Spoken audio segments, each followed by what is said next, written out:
What happened in Operation Sindoor? We could see so many of drones coming in every day from Pakistan. So Op Sindoor was a wake-up call. In India today, drones are being used for agri, defense, logistics. And where it is being used in the defense currently? Obviously, to attack means it's a drone equipped as a bomb, right? So it is used massively in the Israel-Palestine attack. A drone is being sent from Pakistan to bomb our cities. How does our defense system work? Anti-drone systems work in a four-step process. Okay. It's called Who else stands apart when it comes to defense equipments? US, Israel, Russia, China. China and US spend a lot more on offensive as well. India doesn't spend as much as an offensive. We are a very defensive country. In India, we have Akashteer, US Golden Dome, then Iron Dome of Israel, then China Iron Wall. How this Akashteer works? When we talk Golden Dome, Modi ji announced Sudarshan Chakra. That's equivalent to a Golden Dome. Why is everybody using Turkish drones? There is something called as an agentic drone. They will find a way intelligently to attack their target, dark drones, which basically cannot be seen by radar. That's what was majorly used in Ukraine-Russia conflict. How are we detecting these kind of drones were coming in the Operation Sindoor from Pakistan side?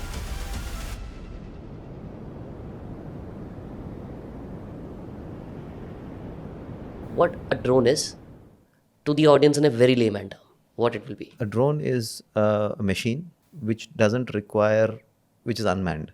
If you have to put it in a very simple term, there is no human being inside. Now drones, there are drones that can fly, which is the most common form, which we all see them, which we call them as drones because, we were first introduced to it as something that is flying. But reality is that there are underwater drones, there are surface drones, there are subterranean drones which are going under the ground, and there are drones in the air, which are the most common form of, unmanned aerial vehicles, like they call them. So there's a difference between the actual meaning and the what most people understand, right? The actual meaning is a much wider understanding that anything that no human being is in it is a drone. So I would say it's if it's the alter ego of a robot, right? Right. It's a drone is almost a robot that can do things without human intervention. Why don't we call robot a drone then? What's the difference? Like that's also unmanned. That's also a machine. Yes. I would say the same reason why we would not call a truck a car. That's the fundamental difference. It's a nuance, right? It's the utility that. So it's the use cases, the outcome. Yes. Yeah. Utility and outcome. So what are drones use cases then in that case? Today, in India, today drones are being used for agri, defense, logistics. It's coming up, not yet ready, right?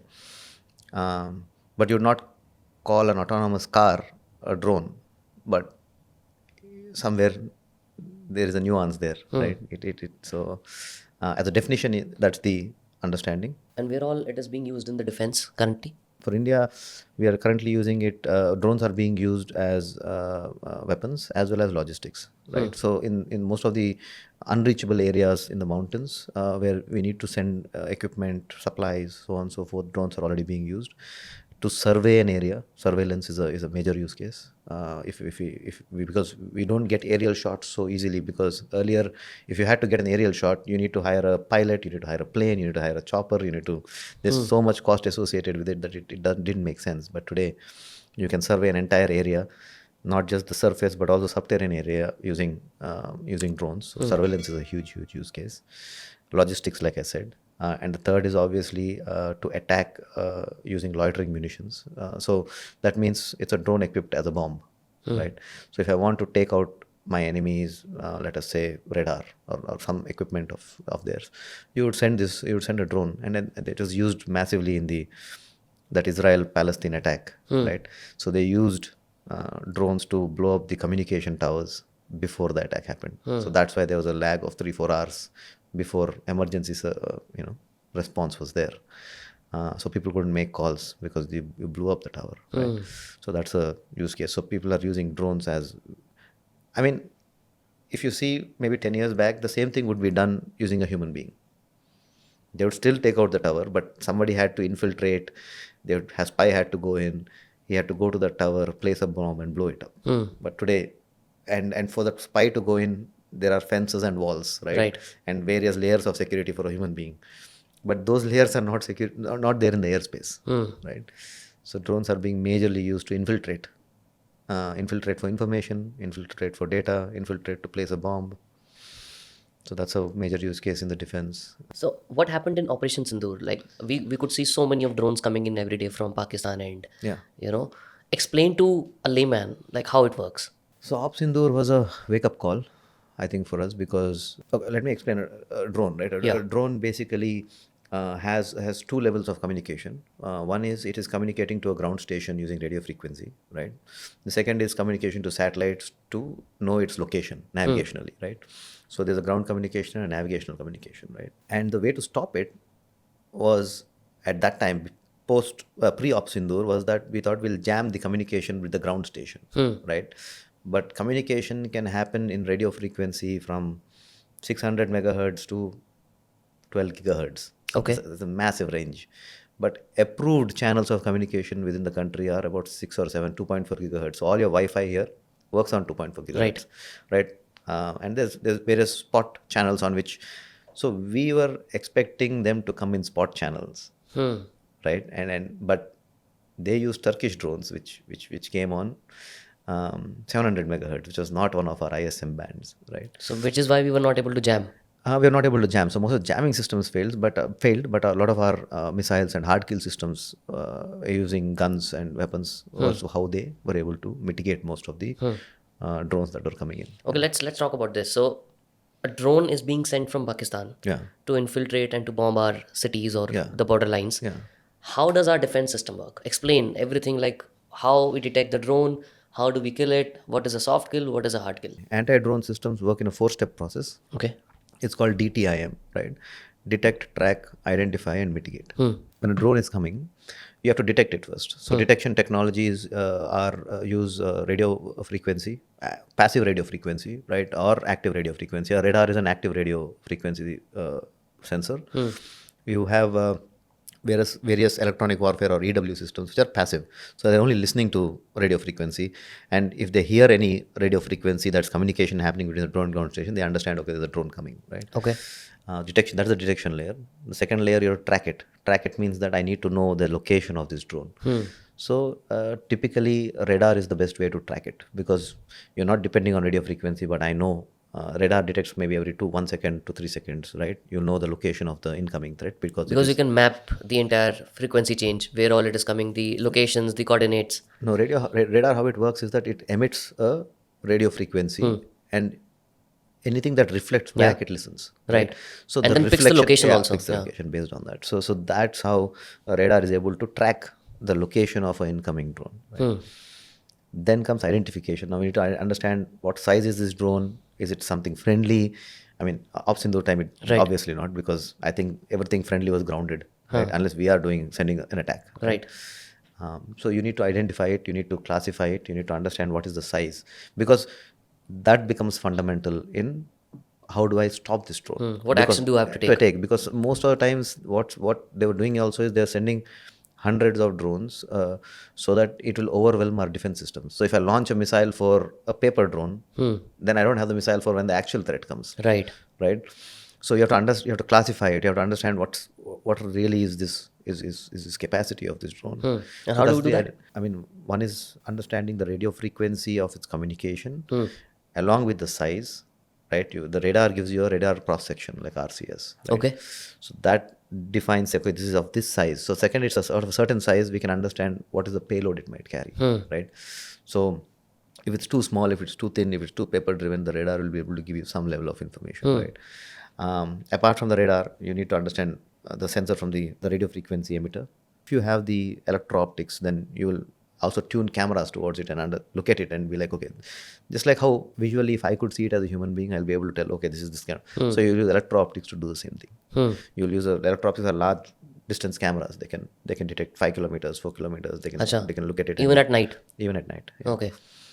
So they have night infrared vision and so on and so forth to detect the night capability. Again, the range, right? And then we map it within our existing database that these are the kind of drones that we know of. Yes. and this matches closely to this kind of payload or this kind of data set. Yes. And that's how we know this could be the drone. It's possibly, yeah. Yeah, but what if we don't have that in our database? It's something totally new. You'll typically have a close match saying that, okay, it's 74% match to this. This kind of payload or this kind of This data kind is the set. size of a drone. So Yeah. you might not have a 100% match, but you can have a probability score, right? But let's say we have figured out that this drone is of this payload, let's say 10 kg payload. Yeah. Now, how do we know this 10 kg is in real a threat or 10 kg just something garbage? So that's the trick, right? We don't know. Huh. There's no way to know. So we will have to waste a weapon. We will have to still kill it. Yes. So if it's capable of 10 kg, you will see the motor size and the heat signature, right? That will tell you it's really carrying 10 kgs or not, right? Huh. So it might look big, but that's not the only parameter, right? You might want to look at the heat signature of the engines itself. That will tell you, what kind of payload it's size of the Give me an payload. example, like if it is a weapon, what kind of heat signature it will carry? If it is not really a weapon, what will be the difference? No, you can send a large drone. It looks like it's carrying a box, but the box is empty. Right. So it might be to fool your systems, right? So size-wise, it'll look big. The volume is big. Volume is big, but the heat required for the engines, the weight is not there. So engines are not working at that power, right? So the heat signature will reduce. Got it. Right. So you have to look at the heat signature as well, right? So that will tell you whether this is a This is a real payload or not? Yeah. So if once you know it's a real payload, then you will launch it. But if you think that it is just a dummy, then you can probably use electronic measures or other ways to kill it rather than launch something that is going to be expensive for the country. Okay. Now let's say we figured out through heat signature that it in reality is carrying 10 kg of payload. Yeah. But still we don't know what payload it is. What is that 10 kg? Yeah. It could be a bomb, it could be something else. Is there a way to detect that also? Not at this. I mean, I'm sure there are, but not anything that I have seen yet. Right. So we cannot really differentiate after we have identified that what is this 10 kg. Yeah, we don't. Okay. So we still have to act on it. Act on it. It's like the scanner that we use in the airport, right? You put it through the scanner. That kind of scanning is extremely expensive at this distance. Right. So no, we cannot know what's in it. So you have to act, right? And then you use mitigation, the fourth step, right? DTIM. In DTIM, you use the fourth step, which is mitigation. And what is that? How do we act on it? So that's where intelligence plays a role, right? So a lot of the kind of systems we build, which are autonomous systems, we have intelligent algorithms choosing the weapon of choice, right? And a weapon can be something as simple as jamming radio frequencies, to spoofing navigational signals. If you spoof navigational signals, it can crash it. Tell me more about all of these. Like, how do we mitigate? Yeah. All the things that we do to mitigate. Yeah. So I would say this is a 5-layer. As of today, there are 5 layers. It might increase over time, but the I would say the lowermost layer is cyber takeover, right? Okay. It works on it basically hacks the drone. Which is incoming. And hacks the radio frequency of the ground station that it's talking to, right? So a drone is coming and we see that a drone is coming. We have detected it. We have understood it has a 10 kg payload. Now we are mitigating it. And the first step of mitigation is to have a cyber attack on that. So first thing, if you can really cyber take over this drone, again, this applies to, so let me give you the brief of drones, right? So you have local drones, you have tactical drones. Okay. You have strategic drones, you have suborbital and orbital, right? So these are the entire range of drones, right? Local drones are like probably of the size of 2 to 7 kgs, which can Phantom DJIs and all of these. Which can only travel to a small distance. 5 kilometers. 5 kilometer range, right? Okay. So local is about 5 kilometers. All right. Then you go tactical, it is 5 kilometers to 10 or 15 kilometers, 5 to 12 kilometers, right? Tactical. And it can carry more payload? Yeah. Okay. Yeah. So second, you have to go beyond 5 kilometers. Your entire battery has to be more. Your payload capacity has to be more. Your power consumption is high. Your radio frequency of communication is high, right? So I think tactical, 5 to even 20 kilometers, there are a lot of tactical drones today which are used. So they're a bit bigger. And they can traverse this distance very easily, 20 kilometers, right? Okay. Then they're very fast as well, right? Then comes strategic. So these are like the predators and the global hawks, much bigger in size. They're typically not going to crash. They are carrying missiles and weapons that they're going to go launch and come back, or they're doing surveillance from 30,000 feet, right? So they can travel hundreds of kilometers, right? Strategic drones, right? And they can carry payloads of 500 kg or more, right? Even 500 kg. Yeah, absolutely, Okay. right. So, and they can stay in the air 20 hours, Wow. right? So there's no duration problems, right? Strategic drones. In Then any terrain, in any weather. yeah, you're above all. You're above the terrain at this point, right? Correct.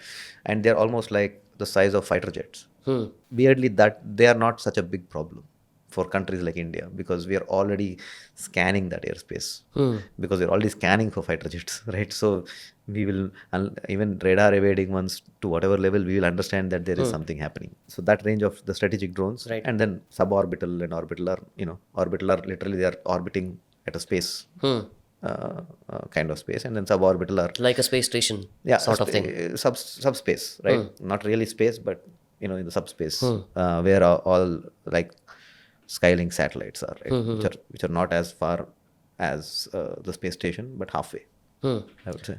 But do we just launch them to be there, or we launch them to go and come back? All suborbitals are also basically all of these. I mean, once you go into suborbital, you are using the gravity to propel.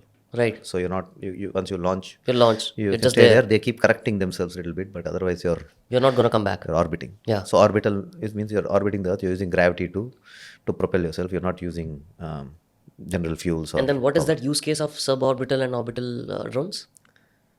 It's purely the communication. I mean, yeah, exactly, right. So I think today a positive use case, you can think of every Skylink satellite to be in the mid-orbit as a drone emitting Wi-Fi, right? Yeah. But the same thing can be used for 10 other things, right? They're to spy, to do this, to do that, right? You can do 10 other things with it. Correct. Right? And stay there till we need it to drop as a bomb, right?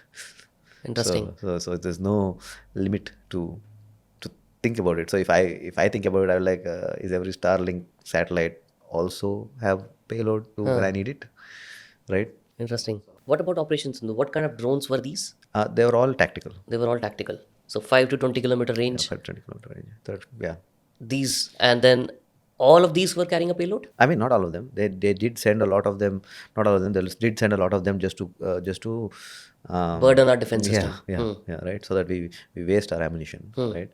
And then it'll come in waves, right? The first wave will be like a fake one, so that you waste your ammunition, and then they send the more aggressive ones. Interesting. So yeah, this all each defense strategy is offense strategy is different, right? So there were a lot of and most of them are Turkish drones and then some Chinese. Yeah. We'll talk about that. Vijay, I wanted to still go back to the point where we were talking about the mitigation part, right? So in the mitigation, the first thing you mentioned was cyber takeover. Yeah. How do we do that? Okay, coming back to that. So cyber takeover really works in the local drones. Not in the tactical range, but in the local range, right? The sub 5 kilometers. In that also a limitation, right? What's the limitation? To cyber takeover, they should be using a protocol that is standardized. So cyber takeover, you can only hack standardized protocols. If I've written my own protocol or some unique My own protocol, language, my own language, or I programmed it myself, then it will not really work. Right? So in the local also there are off the shelf drones like like the DJI's parrots and all of those. So most of the border action that's happening in non-war time is these drones, because they're buying a Phantom DJI, putting contraband and sending it across the border, putting small weapons, small ammunition, sending it across the border. So that happens a lot. So for that, cyber takeover is a great solution. And how do we do that? We just launch radio frequencies.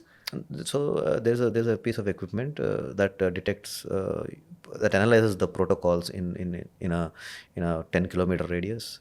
Probably in the border it can do 10 kilometers. In a city it can do maybe 5 kilometers. It can detect any protocol that is a drone protocol, and then it can hack that and then take control of the drone and land it wherever you see fit. You have predefined landing spots, and it'll just catch the drone, bring it, and land it. Interesting. And the ones that are not able to be hacked, Yeah. then the next step comes to attack, Exactly. which is what? There's different schools of thought here. But what we use at Indrajaal is navigational spoofing and jamming, right?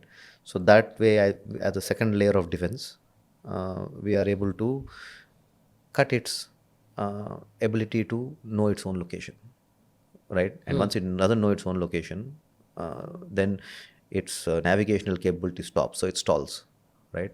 That is one way. The second way is spoof means that you are actually giving it fake data of its own location, right? So the navigational data it's getting from satellites, you're faking that and giving it the wrong location, so then you can control the drone.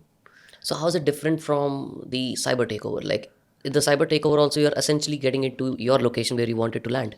Yeah. In the spoofing, also you're basically giving it a fake location where you want it to go. We want it to go, but the difference is that in cyber takeover, I am hacking the computer and taking it over. Let's say, right? In spoofing, I am just giving the computer wrong environment, right? So I'm controlling the environment, not really the drone, right?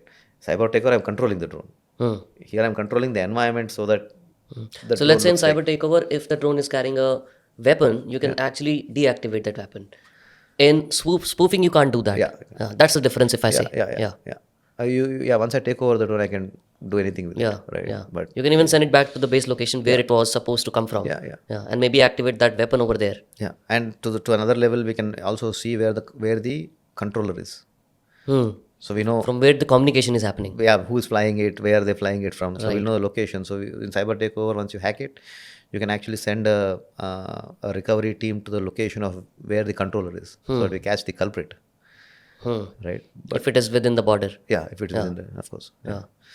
I mean, you'd be shocked at how many are within the border. There are a lot within the border that are happening, right? Okay, so now the next step is spoofing and navigation control. Yeah. What is the next part? So you lose navigational jamming and spoofing. Then third part is you would use radio frequency jamming to jam the ground station, right? So that is like, but again, the challenge there is that new generation of drones are able to, if I jam a 2.4 gigahertz, it'll jump to, it has hops. So communication is hopping 50 times, 100 times, right? It is switching itself. It's switching itself. So very fast, and it's switching it extremely fast, right? Oh, so you're basically jamming the entire frequency band. Yeah. Oh. You have to jam the entire frequency band, and it has, some drones have the capability of switching a frequency band.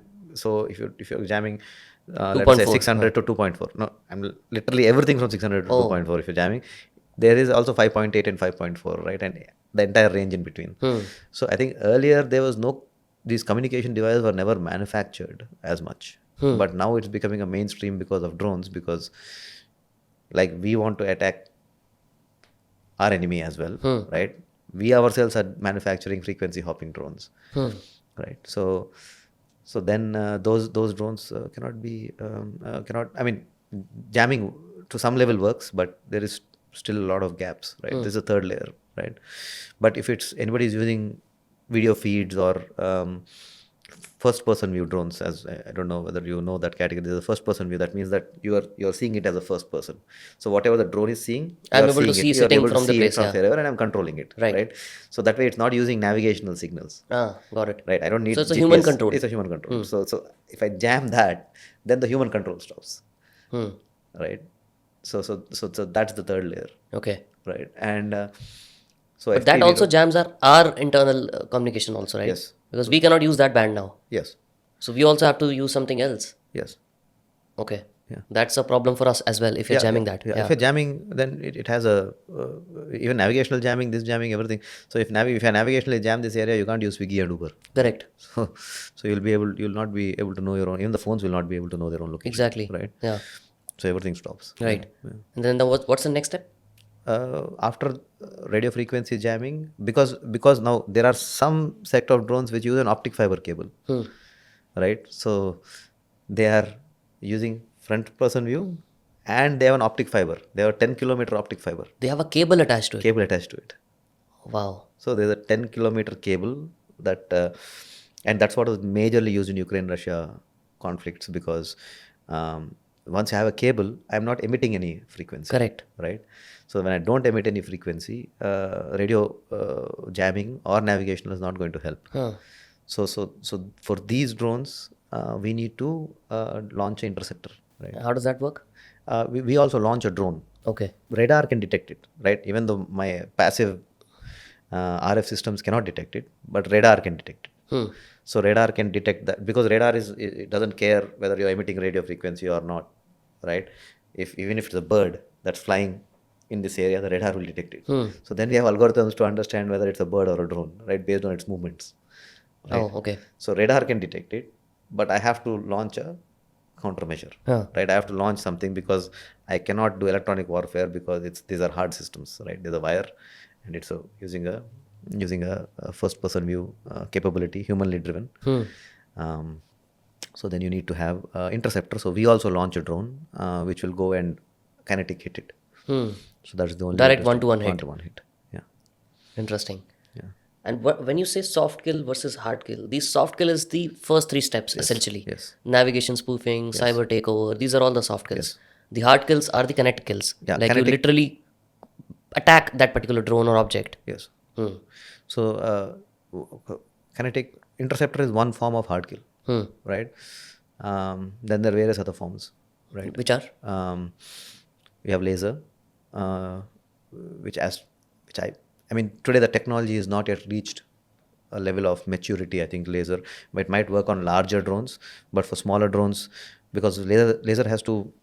Your assumption is that you're putting light at a single point on the drone for more than 8 seconds, which is very tough. Correct. A fast moving object, right? And of course there's collateral damage. There's so much. If something else comes in the path of the laser, then that also takes a hit, Right. right? There's so many issues with laser, but as a technology, it's evolving, right? They also have HPMs, or high power microwaves weapons. So this is a concentrated electromagnetic pulse, right, which fries the electronics. Like of we see in the Marvel movies where they send the pulse to jam the entire electronic of the city. It'll wipe the Yeah. electronics. Yeah. Okay. What's the range of this pulses? HPMs, as of today, I think HPMs are sub 1 kilometer. So 500 to 1 kilometer. that drone has to be within the 1 kilometer range in order to the EPMs to be effective. Yeah. So you have to assume that it went past all your electronic warfare measures, right? It also reached a level where it is, it's close range, right?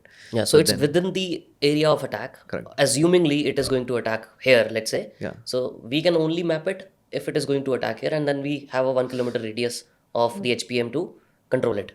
Yeah, not like that. Even if you want to put it on a border kind of thing, these are all weapons facing out, right?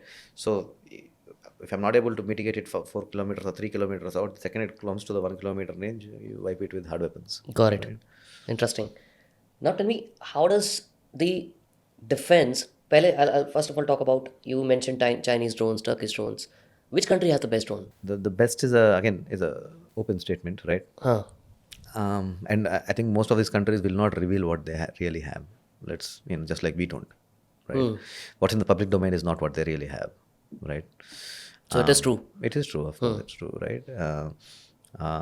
But I always think US is obviously, I would say their R&D it's directly proportional to how much you spend on R&D. Right. Right? It's directly proportional, right? Yeah. No matter what.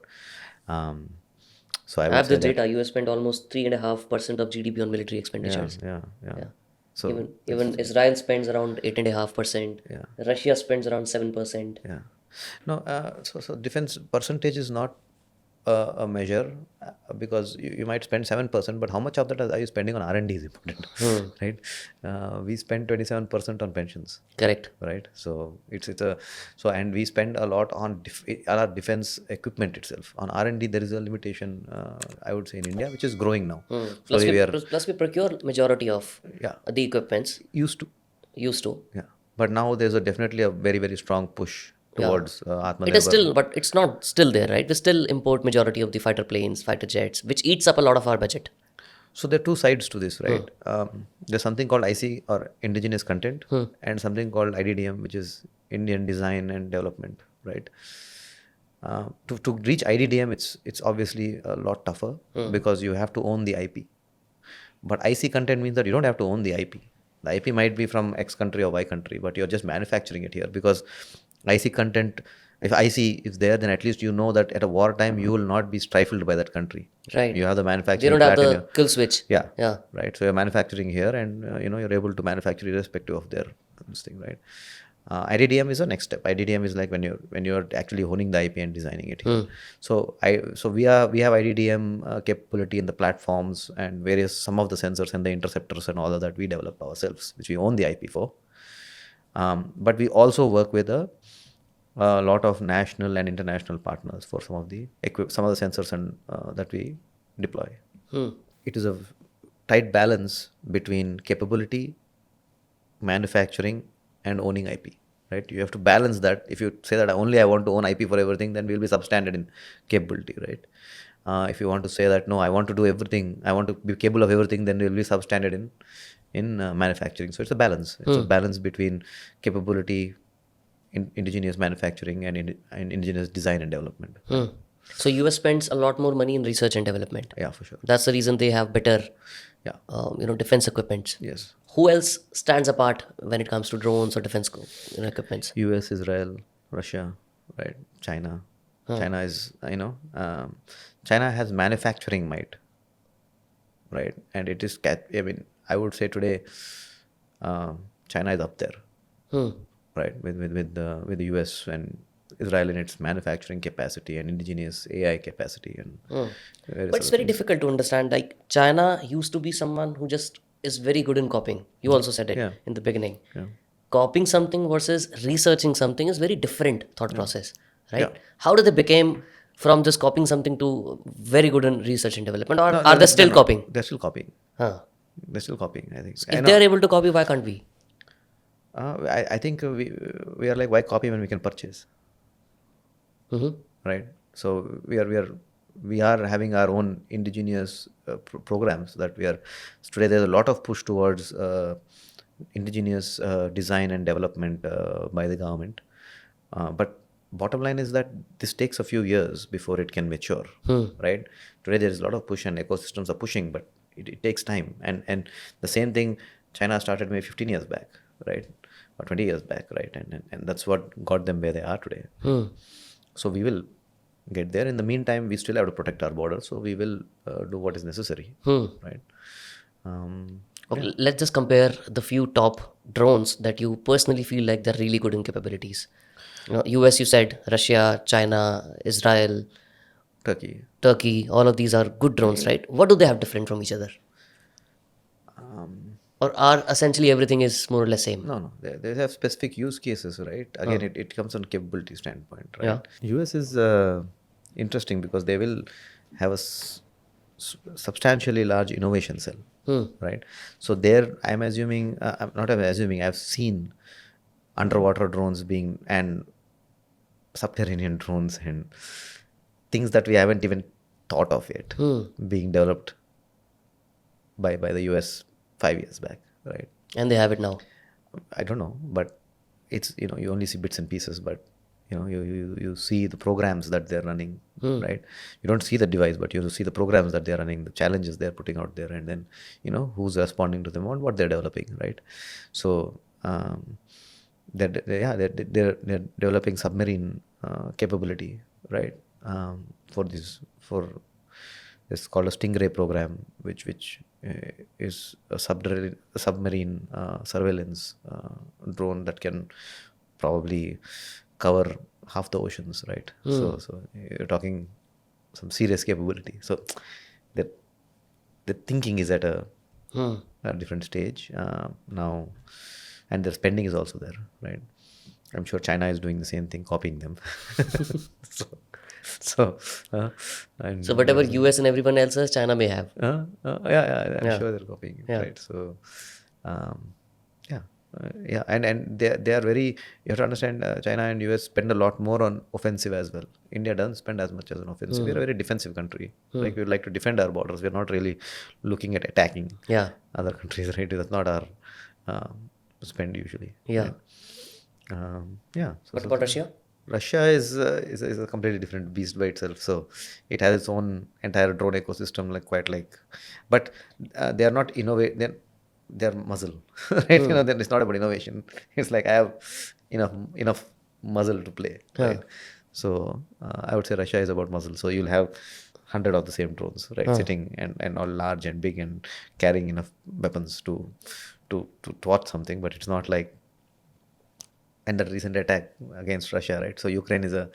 So what Ukraine did with Russia is what is the typical example of asymmetric warfare. Asymmetric warfare means that you are you're using something really small to take out something really big, right? And usually a big piece of equipment doesn't have the defense capabilities of protect itself from small things. Like an aircraft carrier can fight off any large drone, any large MiG. It can detect a fighter aircraft 400 kilometers out, right? But it cannot detect a small tactical drone if it is coming towards it. It doesn't have the detection systems for a tactical drone, right? Or a local drone. So when it comes close to port, it's at risk, right? So asymmetric warfare is what Operation Spiderweb was about, saying that in the deep inside Russian territory, you'll not expect that these small drones are going to come and attack your aircraft, so you're not ready for it. Yeah, they destroyed almost 30 aircraft, right? Yeah. So they just launched small drones and went and just blew up like these large aircrafts. Right? It's a typical story of elephant and ant. Yeah, exactly. Elephant is not worried about that. Yeah. So it's exactly Right. that's the But right the way to ant put can it. kill the elephant. Yeah, it can. Right. That is what is happening with these drones and exactly. fighter jets. Exactly. That's a great example way to put it. So now you talked about Russia. What about Turkey? Why is everybody using Turkish drones? What is different? Are they cheap? Are they really good in payload? What is different about them? They were ahead in developing these things, right? And they had a very strong development program way before anyone else did in the world to some level, right? And why did they have this foresight to develop it? Like usually US and Russia are the ones that are ahead in this game. They definitely developed this way ahead of anyone else, right? And then and they were able to sell them globally, like extremely well. So the Bayraktar, even most of the drones that in Operation Sindoor, right? Were Turkish drones. Turkish drones, because they were able to sell globally rapidly, and they have, that's what it is, right? If you developed a car, forget the drone industry. Let's take the car industry. What Rolls Royce or Range Rover is developed here? Why? Why not? Right? The demand and supply. Yeah, it's a direct proportion, right? Yeah. So here the demand is for cost-effective small cars, right? So that's the need of the country, right? So people developed those, right? They never focused on Range Rovers and all, because the development need is not there, right? And that's going to be the same story with drones as well, right? We look at it for a very defensive and that mindset, right? We never needed to develop large drones to go to America and spy on them, right? But do you think that's the time now? I think it's happening. Yeah. I mean, they're developing. Especially after post Operation Sindoor, the mindset has shifted towards not just being defensive, but now being more cursive. No, that's something I don't think we are going to change that easily, because I think we're a peaceful country in general, right? And which is good, which is where we always stood, and we will always stand, right? Unless provoked, we are not going to do something unnecessary, right? And we are not trying to, solve world peace and world hunger. Like we're solving our own hunger. Or we're not looking for a Nobel Peace Prize. Let me put it that way. Yeah. I didn't say it. I said it. Yeah. So which, out of all the good drones out there that are operating, which is like the cheapest quality? Like which is easiest to hack? All the drones that are there, which is the easiest to hack? Yeah. I mean, Like the Chinese drones. DJIs, right? DJIs. DJIs is? Phantom. DJI, the Chinese company DJI. Okay. Yeah. Because most widespread standard protocols, commercially sold. So when you're commercially sold, you have to follow various guidelines of every country, right? We have guidelines by TRI, some other country has so many guidelines, right? When you're commercially selling these drones, then you have to follow those guidelines, otherwise you're not allowed to commercially sell. So commercially sold drones are the easiest to hack because they follow guidelines, right? And those guidelines can be hacked easily. And most difficult ones to crack? Are the military ones, right? Yeah. The military ones are very hard to hack because they're all using proprietary radio frequency, proprietary protocols, right? And completely satellite communication, and their own satellites, so on and so forth. So it's very hard to hack, right? And out of all the countries that have these military drones, is there any specific country which is like the most difficult to crack when it comes to their drones?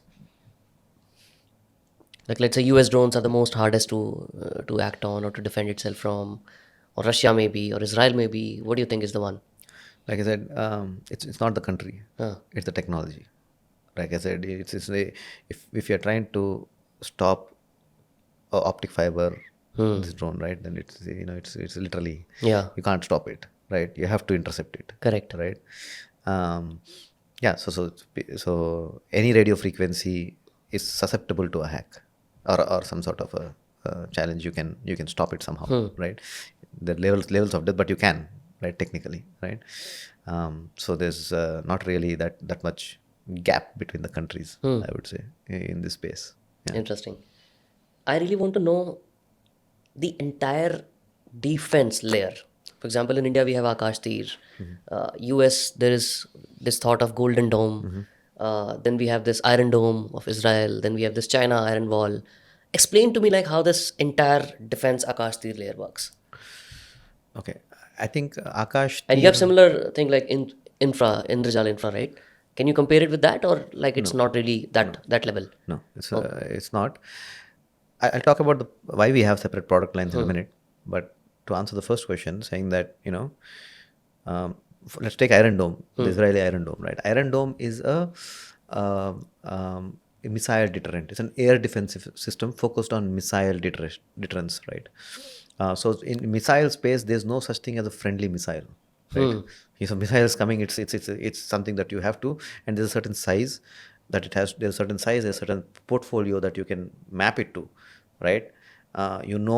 What is this missile size that is coming for it to come from another country to here, right, or somewhere close by to here, right? So Iron Dome is a missile deterrence system, right? Iron Dome by itself cannot stop drones, Oh, okay. right? It cannot stop drones. There's another system for that can stop drones. I know Israel has I forgot, Arrow, I think is the name of the system, which is a layer. So now when you look at it, when I talked about the layers, right? Iron Dome is one layer, which is the missile layer, right? Similarly, Akashteer for us is maybe covers about two layers, two categories of missiles, right? Akashteer also is an air defense system of India, right? It can be compared to Iron Dome, right? But when we talk Golden Dome, at least theoretically, what they're talking about is all 10 layers, right? So it's not the one layer system, it's the entire Integrated system. Yeah, something like that. When what Modi ji announced was Sudarshan Chakra, I think that's equivalent to a Golden Dome, right? Where you are trying to integrate all the air defense layers into a single system. Just the air defense? Yeah, air and space, right? Orbital also, right? Because what one of the things that's happening in this space is that detection beyond radar. Now they're looking at suborbital space detection, right? So that if something is coming towards you, you will detect it from top down rather than bottom up, right? Most of the systems are detecting bottom up right now, but there is a lot of work going on in top down and also mitigation top down, right? So from the suborbital level, the mitigation will happen rather than from ground to up. Yes. So that's also a layer, like the suborbital layer and orbital layer, right? So to cover that whole spectrum, there are hypersonic missiles, there are ground-to-ground missiles, there's so many missile classes in between, right? So when the Golden Dome is covering the entire, the vision is to cover the entire spectrum. Sudarshan Chakra is something similar like that. How does that work? Like you have this orbital satellites that are there that are going to control the entire and monitor the entire layer of the airspace, right? And then they decide which further down layers will have to act on it. Yeah.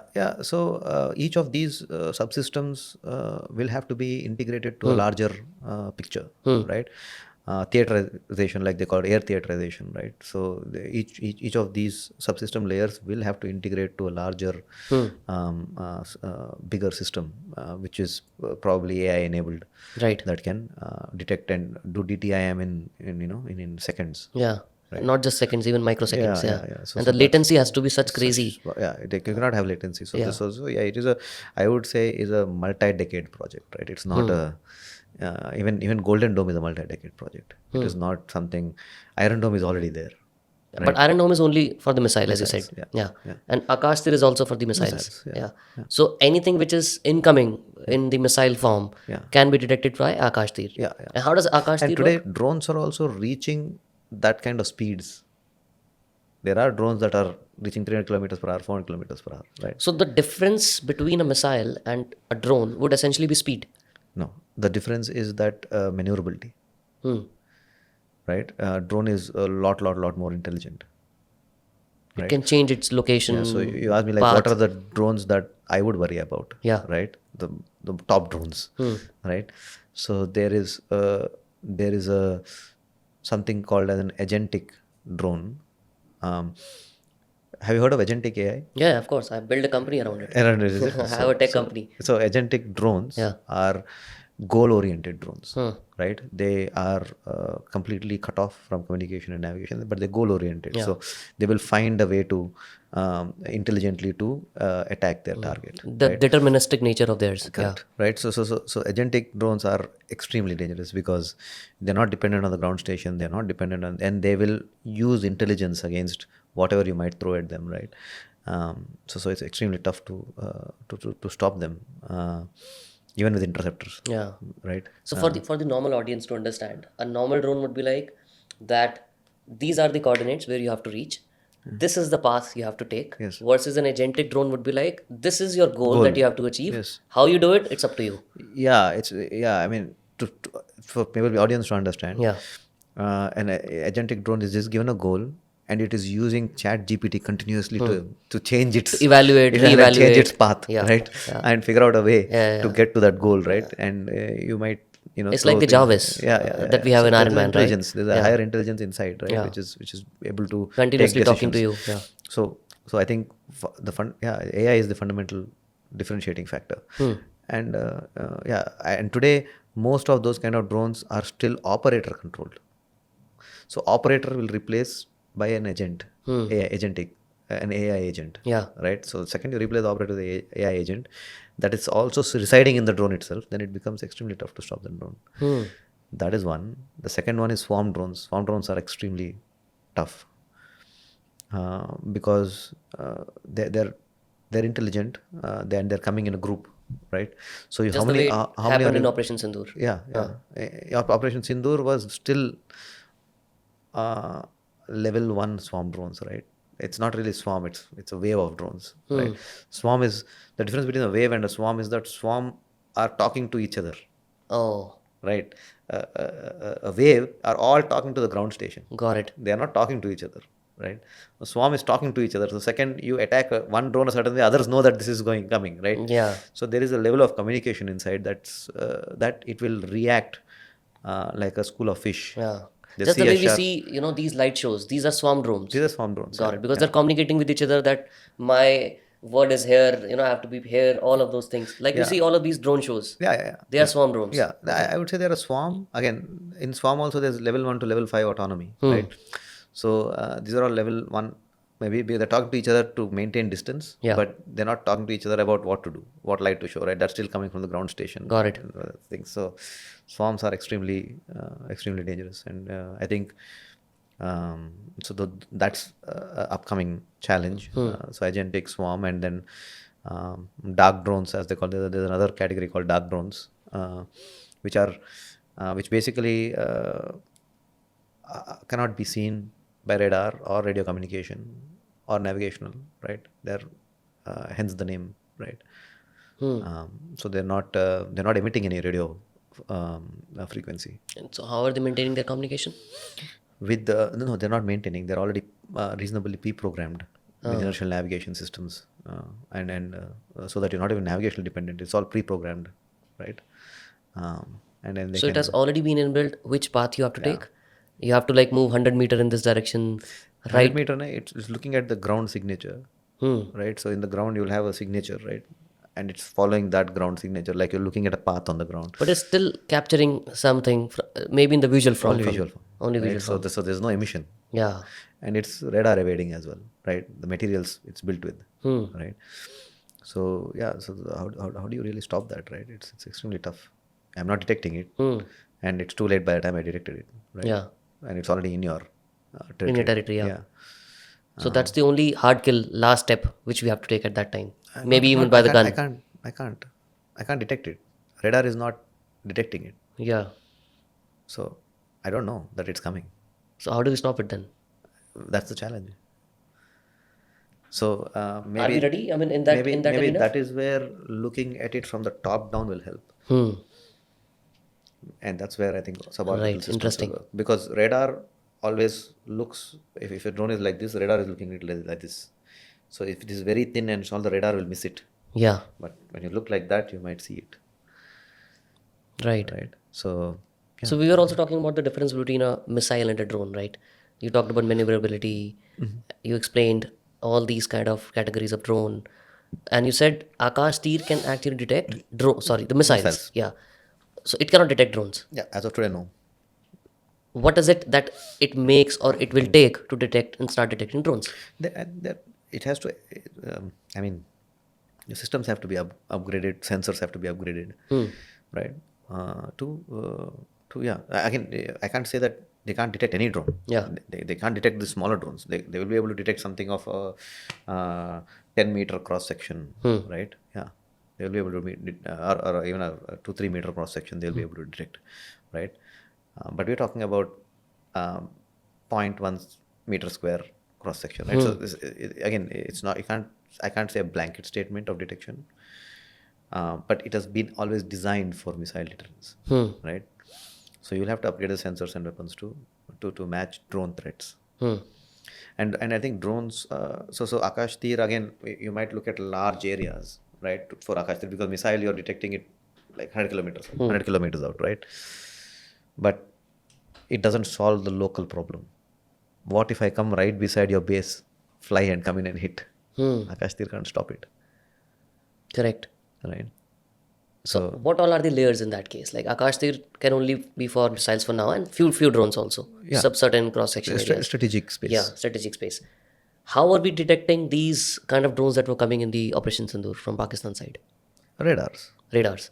How do they tell me, like, how do this Because thing works? most of them, if they're traveling the 30 kilometers or 15 kilometers, whatever it might be, they are bigger. So if you're coming from across the border, you're bigger. It by could be default. tactical or strategic. Tactical or strategic. So you at least strategic though you'll 100% detect. Tactical again, depending on the size, some places you might detect, some places you might not, right? But radar is able to cover a certain area of those, right? So you place a certain equipment, which is obviously called as radar, at an area Yeah. across your entire borderline. Yes. Is this how it works? Yeah. Huh. Yeah. Every certain kilometer of distance. Yeah. What's the area that one radar can cover? At tactical, it can cover maybe, like I said, 30 kilometers. It'll detect. Right. So we place it at the border areas and it will start detecting entire 20-30 kilometer range. Yeah. And then we integrate that radar with a central system which attacks, or we also have this localized weapons Localized to attack weapons. and soft kill and hard kill. Localized weapons as well as centralized. Both are there. Both are there. And this decision of which weapon to use to counter attack, how does that decision is taken? They have standard operating procedures. Uh, The Army, Air Force, they have standard operating procedures. They follow the procedure, right? Based on which payload it is, Yeah, based on how much is the velocity where it is coming, what direction it is coming. Yeah. Which border, what is the underneath city? They have standard operating procedures which they follow. And accordingly, they decide the weapon of attack, like how we are going to defend it. Yeah. Okay. So yeah, they're launching weapons, SAMs as they call them. So SAMs are surface to air missiles. And what was this all, fuzz about S-400? Like, what is it? Explain to us. So S-400s were the larger missiles which are used to deter. There are actually also missiles that came during Operation Sindoor. So we had to counter them, right? It's not just drones. And that S-400 is a part of Akashteer. If you look at it, it is part of Akashteer. Yeah. They'll be able. It's all at that strategic layer. You will be able to detect everything and deter everything. Yeah. Like the Iron Dome model, right? It's exactly the Iron Dome model, right? Which was used, right? So able to deter most of the missiles and that category of drones that came in. That size and scale of drones. Yeah. Yeah. Okay. Bit expensive though, I would say. Huh. Like I said, that's why that's my first comment. It has become a war of economics. Yeah.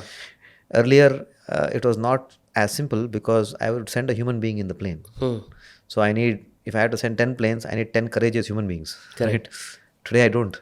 Right. I can send 1,000 with no impact to human being. So it's purely economics. I was reading this crazy line. It says, when AI fires the missile, who owns the guilt?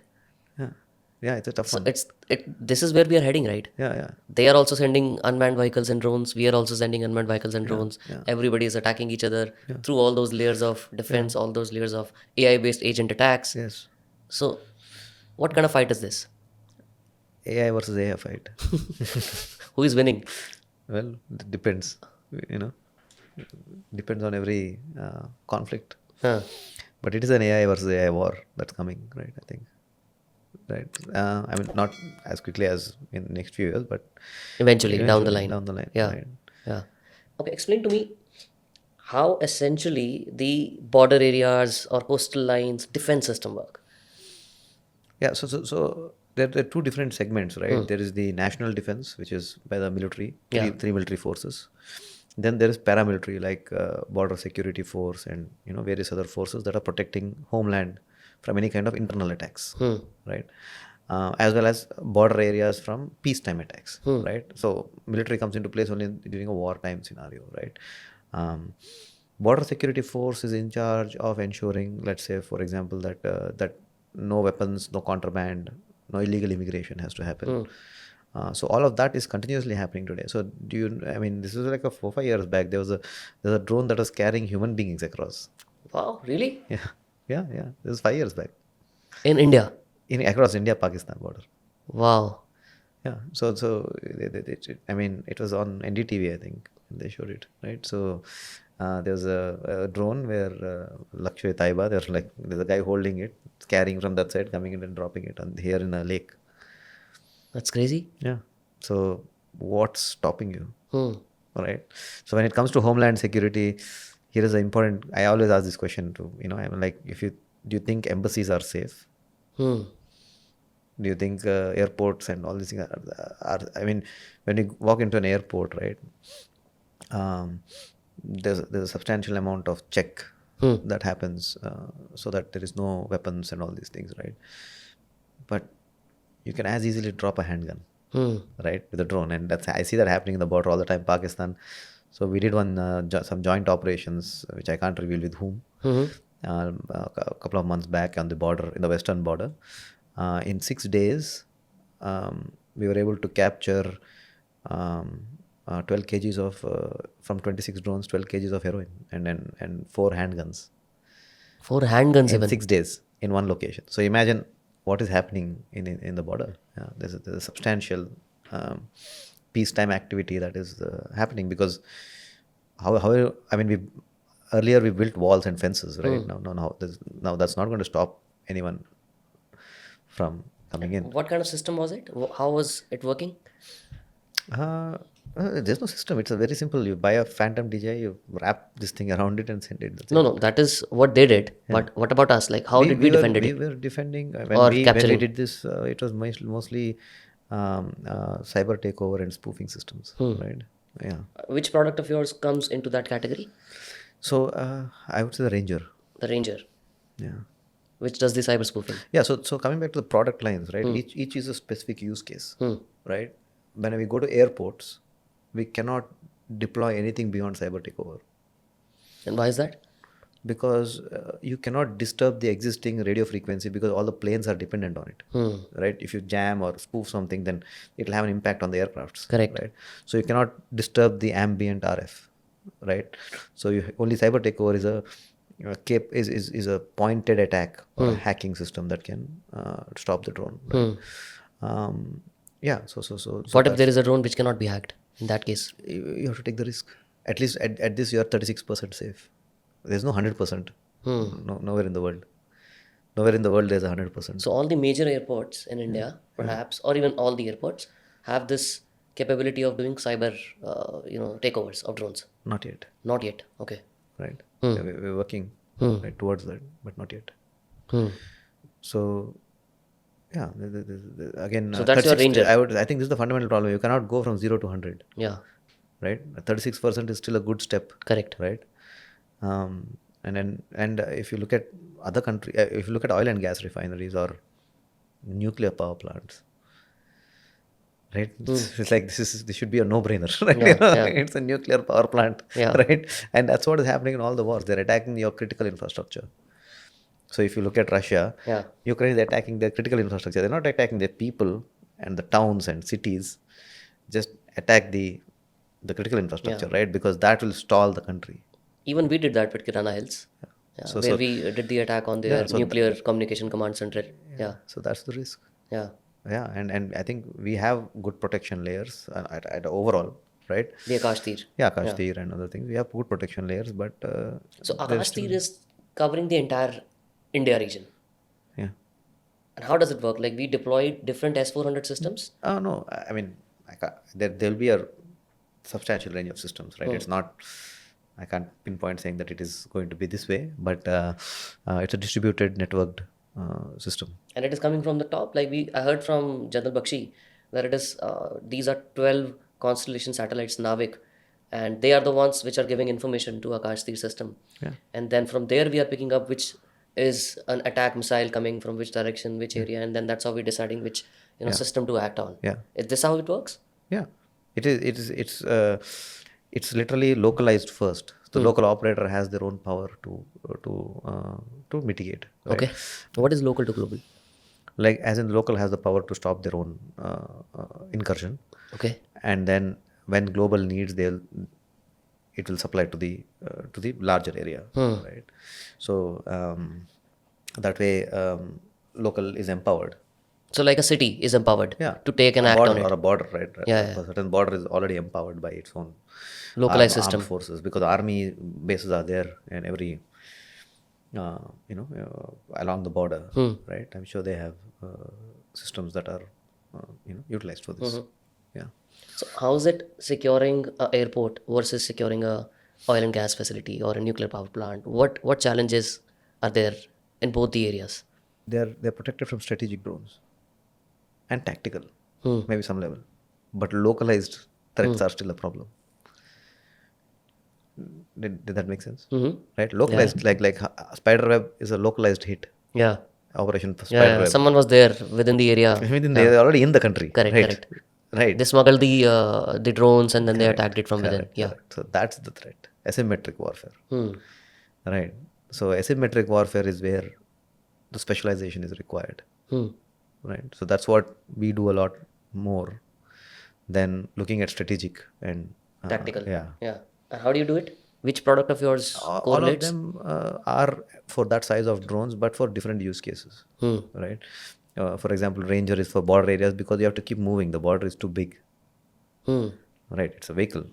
It's a vehicle. It's mounted. cheap. It's a vehicle mounted system. Okay. It Like doesn't has to be located or placed at a certain area. No. You have to keep moving. Yeah, because every time the incursions might happen in different part of the border.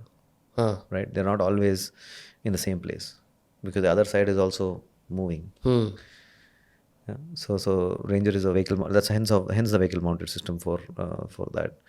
Our infra system is primarily for critical infrastructure. From Like naval port. yeah, You have in ports Gujarat. from Yeah. asymmetric attacks. Right. Not really strategic attacks. Right. Asymmetric tactical or sub-tactical systems. Right. And how does infra work? It's fixed. It's fixed and it's designed for a port. Okay. It's fixed and it's designed where you have multiple bubbles covering the whole port. Yeah. So you have multiple radars that are detecting the incoming incursions, and from there, your centralized infra is figuring out what to do. Yeah, it's a centralized command center, right? They'll, for example, a 4,000-acre port, like these are large areas, right? You need multiple network system to protect that. Yeah. What about this trooper? Trooper is primarily for the army to be mobile, if army contingents, right? It's a man-pack system. Yeah, it's like a backpack. Backpack. Yeah. So and it builds maybe a 2-kilometer bubble into which drones can't come in. So if the army unit Yeah. is moving, maybe like to attack some terrorists or take down some terrorists, they have an operation to do. Yes. They carry this trooper Yes. so that they are not get attacked by incoming drone. incoming drones. Ah. Yeah. So even surveillance drones, right? So if a surveillance drone comes, and usually surveillance drones come and want to know where this contingent is, Ah. right? So you activate this system, it will not be able to come into that area, right? Interesting. Yeah. So navigationally, you'll and jam. RF. It's an RF. It's like a soft kill system. What about this border? Border is like a very interesting. It's like we came up with a project called Lakshman Rekha, which is a wall. So border is again a unmanned unit which can be repeated to build a wall in the border on the border, right? So it's basically builds the same bubble but in a wall format, right? So that you'll build a no-fly zone between your protected area and the threat area or the other country, right? You'll build a no-fly zone, an 8-kilometer thick no-fly zone, so that in that area there's no drones can fly. But it has to be deployed at certain gaps. Yeah. Once, like in every 6 kilometers or 8 kilometers, yeah, in intervals. Right. And because it is radiating itself, it also has the ability to move. Because if it's a fixed location, there will be measures from that side where once you know the location, before I attack you, I'll hit that first. Correct. So it also has to Like keep we do moving. seed. Yeah, We take down the defense in the beginning, then we attack. Yeah. exactly. So it has to have its own ability to move. So the system moves on its own. Yeah. How does it move? Yeah, because every let's say 24 hours, you would shift its location by a You few have to hundred manually meters. shift it. No, it has wheels that it can Oh, move. okay. It's most of our western border is all desert, Right. right? And again, but you put in a place where you have a reasonable Area to move. right, so that you're shifting locations, right? But you can't do that on a hill. I mean, you still have to do a clearing, Yeah. right? And then So you have to clear that hill to make sure that it has the capability to move. yeah, something like that. Yeah, so it doesn't apply in every case, but I think also hill is a much harder target for GPS navigation. Yeah. So even if I know the location, hitting it will be very hard. Right. Because there will be different projections, problems. Yeah, because your satellites are not 60-meter accurate, Right. right? Probably 150-meter accurate, right? Yeah. So Interesting. it's a case to case. That's why every Product has a is different a use specific case. use case, but solving the same problem. What about the zombie, Indrajaal? So that's the interceptor that we are designing. It's like a 2.5 kg drone carrying 250 grams of explosive, which can launch, which will be launched by a system fully using a canister launch, fully autonomous system, and it can launch in 3 seconds and probably intercept in 10 seconds what is coming. So it's for hard kills. Yes. The kinetic attacks that we do. Yeah. If you're not able to do the soft kills. Yeah. Yeah. Got it. What was maritime? Maritime is for ships and oil and gas, wells. They need protection, Yeah. right? So it's a set of equipment specifically tuned for on the sea detection and DTIM, detection tracking. How does it change? Like on the sea, what changes? Everything. You're assuming low flying objects, right? They're not going to fly above your tree cover, right? Right. And the detection has to be at a certain angle. Mitigation has to meet so many on a ship. Ship is like there is so much radio frequency. It's like an airport, right? There's so much radio frequency already happening. Yeah. So if you want to build something for maritime, it takes a completely different challenge in terms of seawater, salt, water problems. It's a separate design by itself. Even the salinity of water changes how we intercept incoming issues. Yes, I know how the equipment holds, because it has to last for 5 years. Right.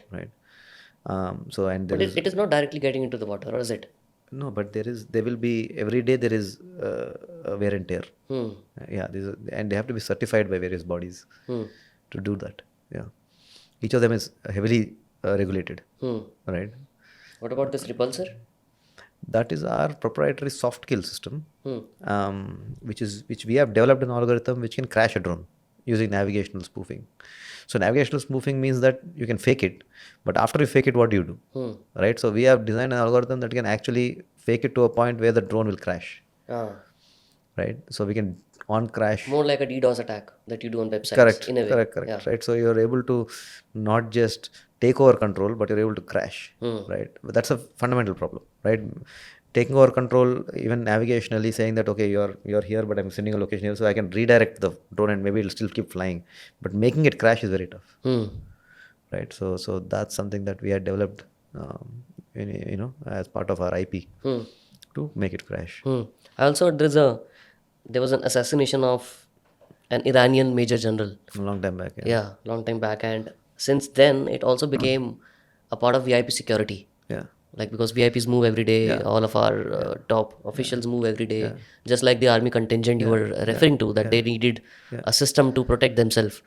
Is this also being massively used in VIP security?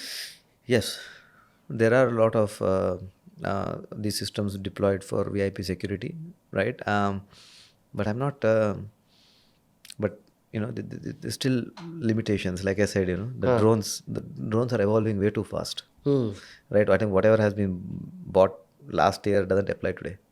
Right? So it's definitely a tough problem, but most of them are RF jamming systems. Just like most of VIP security also has RF jamming for cell phone signals, so you cannot activate a bomb while you're, things like that. So you see the one vehicle that with all these antennas. Yes. So there'll be a similar vehicle for drone mitigation. Yeah. There was a video that I watched. In that video, they designed a drone which is like literally of this size, and it is carrying a weapon. I remember that video. Yeah, and then you give it a target, and then it gives a headshot. Is that real? No. That was from a movie, I think. That's not a real thing. That's not a real thing. No. Or it may be. It hasn't. No, it's not. No. Because the weight to power, the problem is battery. Right? Yeah, you theoretically, yes, it might look okay, but to be able to have that kind of processing power in the drone requires substantial amount of battery, and in that size is not yet possible, but it will be in a matter of time. So the limiting factor of designing a drone is the battery. No, it's the balance of power consumption versus battery. Right? If you want to build a highly intelligent drone, the processor has to be like an iPhone processor. Right? So phones are the most heavily, tightly built equipment, right? Yeah. And to carry that kind of processing and the battery required for that kind of processing is the challenge at this size. And also, while I'm carrying that, I'm flying. So that is the problem. While I'm carrying it, I'm just sitting, it's fine, right? If I'm flying, then there's a problem, right? So even the little surveillance ones, they have like 20-minute flight time. Right. You cannot fly beyond that. And if it's that small, it's only carrying a mic. How am I going to transmit? There's a radio element to it, right? How am I going to transmit this data beyond? So you have to assume that if I'm doing espionage, the guy who's doing espionage is only less than 500 meters or within the vicinity. I cannot do it because that will not have the transmission range. Right. So all of those aspects are challenging, right? And it has to be quiet. Right. So there's one drone that's like very close to 0 decibel. It's an espionage drone. It's like about this size, and it's 0 decibel. So even if it's flying around you can't hear it. Oh wow. Right. So even if it's flying close in the same room as you won't be able to hear it. Right. So this. Have you seen this? You might have seen it. There was this series where the shield of this fighter jets and the aircrafts is activated in such a way that you cannot really see anything. It gets visually disappear. You might have seen it in Marvel movies also. Yeah. I am not able to find the name or term of it. I'm not able to remember it. Cloak. Yeah, correct. Yes. Yeah. Is that a possibility? Not yet. Not that I know of. I would never say not yet. They usually just say activating clocking device, all of that. Device. Yeah. Again, the power. To run that clock. No, the clock. You're literally assuming that it's capturing a camera from that side, and you have a visual screen on this side. So today's screens have reached a point where they can bend, right? But what it's doing, it's capturing a camera from that side, and using that image to put it on this side screen so that to you from a distance it looks like there's nothing there. So that's, This is how clocking works. I mean, at least At least in theory. Yeah. right? But yeah, there's barely any cloaking devices that can completely make it Huh. invisible. Yeah, Interesting. so it's tough. Huh. I also want to know a little bit about. But I think most importantly, fundamentally, our eyesight is outdated. You cannot see a drone beyond 500 meters. Yeah. Anything that's out of 500 meters, and there's no way you can see it. So only sensors are going to tell you, right? So cloaking is built against sensors and not really against eyesight, right? Rarely, other than Bond movies, rarely there's a use case for cloaking and spending that kind of money on cloaking to come into an area. I mean, what's the use case there, Yeah. right? I still, what's the use case? Like I said, The movies. Yeah, exactly. It's fun to watch, but it's not really practical, right? What about the communication? Because you, in the beginning, when we were talking, you mentioned something about quantum. Yeah.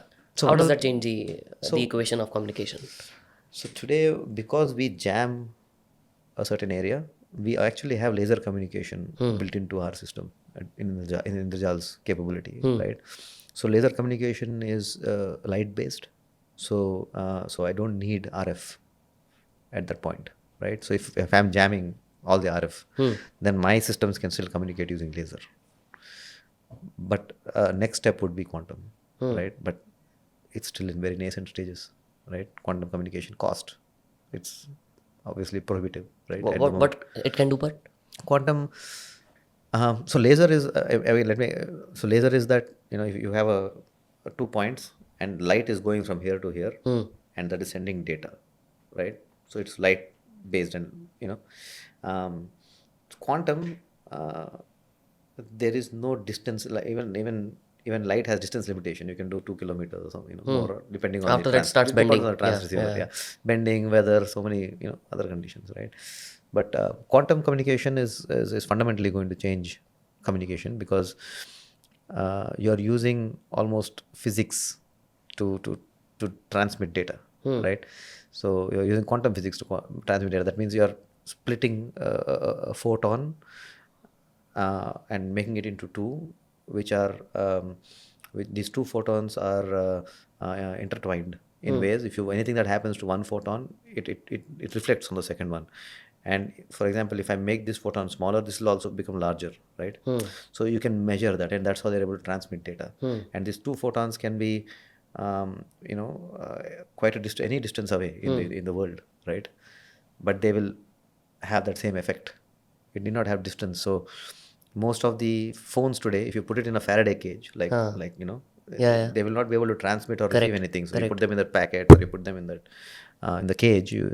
But quantum communication, it's going through a Faraday cage, right? So it's just using the laws of physics. How does communication work in that area? Like, I understand if we change the size and shape of one photon, it might reflect on the other. But how do we communicate? So let us say I change this into a 0, right? This will show the 0 here. So the Morse code. At a very base level, that's happening at 10,000 speed, right? It's moving so fast, right? So I'm transmitting data, right? Because of the cause and action that's happening, I'm transmitting data on it. Right. And it's, another data is zeros and ones, right? So you're pushing that zeros and ones. Interesting. Between the two, and this side is transmitting, and this is receiving, right? But there is no satellite or radio frequency tower, or I think we forget now that we are dependent on radio frequency towers. Yeah. All our cell phone, computer, everything is dependent on, if we are doing wireless, it is radio frequency. Correct. Right. Even when we travel to hills, most of the time our network is not there because we're dependent on the local towers. Yeah. So, and our satellite is also radio frequency. Right. So we are dependent on radio frequency communication or wired communication. But this requires neither. But what does it take to split an atom, split a photon? It's a substantially lab grown process, right? I don't know the cost effect of it, but it's But it's a very high energy high consuming energy process. consuming process. As of today, I think fundamentally, I mean, literally one day building a microprocessor was a high energy process. Correct, Right? Today correct. it's not, right? Yeah. The scale will come, Hmm. right? As more and more. And how do we deploy these photons then? Like if we split it, let's say, at less cost, how do we deploy? One communicational device will have one photon and the other will be in the other device, So or more like a walkie-talkie. yeah, you can think like that. But then if you have a hub, and then hub and spoke model can work. So how it evolves as the technology is going to change, but fundamentally that has been achieved. I mean, in the labs. So I'll tell you this, right? When I was in Carnegie Mellon in 2002, they were working on autonomous cars. 2002. Two. So Wow. we were working on autonomous cars to cross the Nevada desert for defense, and it's still not commercial. Crazy. So 20 years, 23, 22 years, right? It's still not commercially on the road. So it'll start with defense and slowly come down. It'll take 20 years to Most come down. applications that currently civilians use were either a part of the defense or were part of the space programs. Yeah, because that's where the initial use cases Yeah, come into that's play. where most of the R&D So budget. same thing with the anti-drone. Yeah. Right, anti-drone, I would say, counter-drone will start in defense and eventually become entire cities need coverage, right? Because entire cities will be covered with drone detection, mitigation, and management. Right, if you can't stop something, how are you going to manage it? Correct. Right, so detection is the first step. Right. So entire cities are going to be covered with these systems, right? And hence I always say it's drone, anti-drone, and all of these are like today drones are like cars, right? I mean, there are thousands of cars. There are thousands of types of cars, right? What is the use of them without roads, Yeah. right? What are you going to do with them, right? That's why you say drone ports and drone corridors. Yeah. I think cities and countries are going to, the airspace is going to be very, very different 10 years from now, right? They'll be filled with drones, yeah. And then for that to happen, like the aviation industry, you need intelligent, autonomous, fast-moving systems to be able to calculate flight paths and make sure that the drone is within its limits. There will be traffic police and everything else. Just follow the same road network, take it into the air, right? And then that's going to happen, right? 10 years down the line. Yeah. I would say so, yeah. And that's what Indrajaal, that's what we are focused on building, right? The drone, everything around the drone, not really the drone, because that's like if you think Ford will never build roads, right? Ford builds cars. I mean, they built the first roads, Yeah. actually, right? They built the first roads? Yeah. What's the story? When Ford were the first ones to sell cars, right? Yeah. So that time they had to build the roads because otherwise, how are the people going to buy cars? Wow. Right? It's like Facebook giving internet access. Yeah. Exactly. Right. That's what Meta did in the back in the day. They launched their Beamer satellites to transmit internets in villages. Yeah. So they want to expand their Dam. Yeah. Right. So they have to put the infrastructure in place. Yeah. And then that's what these infrastructure systems are. Indrajaal is focused on those infrastructure systems. You were there in the Nevada district, you said, right? I was there in Nevada. District, the area. You mentioned something In the about US? in the US. I was studying there. Yeah. Yeah, before I came back to India. Have you heard about this, the crazy controversial talk that they do about Area 51? Yeah, of course. Who hasn't heard of that? Who hasn't watched Independence Day? Should immediately get. Yeah. What's the watched fuss about? Independence Do the people also talk about that over there? Yeah. There's a whole conspiracy theories around it. Yeah. It's fully there. Which one is your favorite? As an Area 51 kind of conspiracy theory. I believe in aliens, so. You believe in aliens? Yes, of course. I think so. And I mean, aliens are nothing but some more intelligent beings coming into your ecosystem, right? You've seen that one recently, the one NASA has detected, which is slowing down, right? So, and I think that this is the third one coming into our solar system, so close to us, right? Yeah. I forgot the name of the. But I've never been able to figure out this part. Most of the UFO sightings, why do they happen in US? I'm not talking about that level of. I'm not the UFO sightings, Yeah. right? I'm talking about, interstellar space, Yeah, right? yeah, You know, yeah. where No, I they are- get it. Yeah, but UFO sightings can be one of many defense experiments, right? To me, I mean, I take this drone, show it to a tribal, it looks like a UFO. Yeah. Like, UFO sightings are not really the measure of, species beyond us. Yeah. So, yeah, UFO sightings can be anything, really, right? There's so many unexplained phenomena that, that we don't know about, but I'm sure if intelligent race comes, right, there's no way we'll know about it. Hmm. Like, I mean, it's like me going to, going in a plane and looking top down on a tribe. Right. There's no way they're going to Right. know that I sent a drone and I'm doing surveillance on them. Right, right. How are they going to know? That's true. Even they say it with the ant, it cannot see beyond its vision. Yeah. Yeah. So it's like that. But that doesn't mean the other person doesn't Doesn't exist. exist. Yeah. Right? It just cannot see it. Yeah. That's the point. Yeah, absolutely. Thank you so Beyond it. much. Yeah, thank you.